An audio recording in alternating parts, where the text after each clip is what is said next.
ஷங்கர் இயக்கத்தில் கமல்ஹாசன் நடித்த இந்தியன் திரைப்படம் வெளியாகி 28 ஆண்டுகளுக்கு பிறகு வெளியாகியுள்ளது. இந்தியன் படத்தின் இரண்டாம் பாகமான இந்தியன் 2. சமூக அவலங்கள் குறித்து யூடியூபில் பார்க்கிங் டாக் என்ற பெயரில் வீடியோக்களை வெளியிட்டு வருகிறார்கள் சில இளைஞர்கள். ஒரு கட்டத்தில் அவர்களால் எதிர்கொள்ள முடியாத அளவுக்கு பிரச்சனை நேரும் போது இந்தியன் தாத்தாவை நினைவு கூர்ந்து #comeback Indian என ட்ரெண்ட் செய்கிறார்கள். அப்போது தாய்பியில் வசிக்கும் இந்தியன் இதை பார்த்து நாடு திரும்புகிறார்.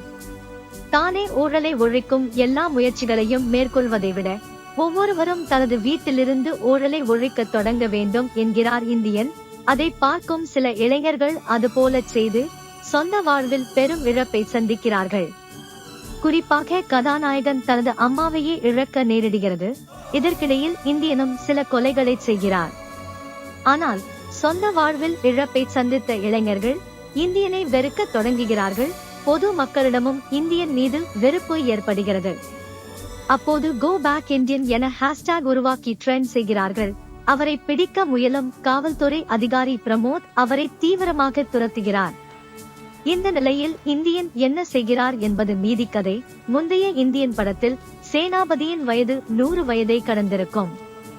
அத்தனை வயதாகியும் இந்தியன் வாழ்வது, சண்டை போடுவது, கொலை செய்வது குறித்து எந்த விளக்கத்தையும் படம் தரவில்லை. இந்த படத்தில் சாலையோர மோட்டல்களில் மோசமான உணவை விற்பனை செய்பவர்களை எல்லாம் காண்பித்து தனது அந்நியன் படத்தை நினைவுபடுத்துகிறார் ஷங்கர். முந்தைய படத்தில் கிருஷ்ணசாமியின் பாத்திரத்தின் மீது இருந்த ஈர்ப்பு இந்த படத்தில் அவருடைய மகனாக காட்டப்படும் பிரமோத் பாத்திரத்தின் மீது ஏற்படவில்லை. தவிர இந்த படத்தில் பிரதானமான வில்லன் எஸ்.ஜே. சூர்யாவை அறிமுகப்படுத்தவும் முயல்கிறார் ஷங்கர்.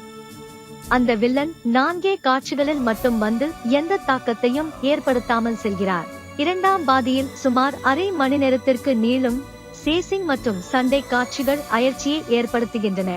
அதே போல கிரைண்டர், மிக்சி, மின்விசிறி போன்ற பொருட்களை விலையில்லாமல் மக்களுக்கு வழங்குவது போன்ற சமூக நல திட்டங்களையும் மக்களுக்கு அளிக்கப்படும் லஞ்சமாக இந்த படம் காட்டுகிறது. இந்த படத்தில் கதாநாயகன் சித்ரா அரவிந்தனுக்கும் அவருடைய தாய்க்கும் இடையிலான உறவை தவிர வேறு எந்த இடத்திலும் உணர்வு ரீதியாக ஒன்றவே முடியவில்லை. ஆனால் பாடல் காட்சிகளில் முந்தைய படத்தில் இருந்த பிரமாண்டம் இந்த படத்திலும் இருக்கிறது. படத்தின் இறுதியில் இந்தியன் 3ஆம் பாகத்தின் ட்ரெய்லரை காட்டுகிறார்கள்.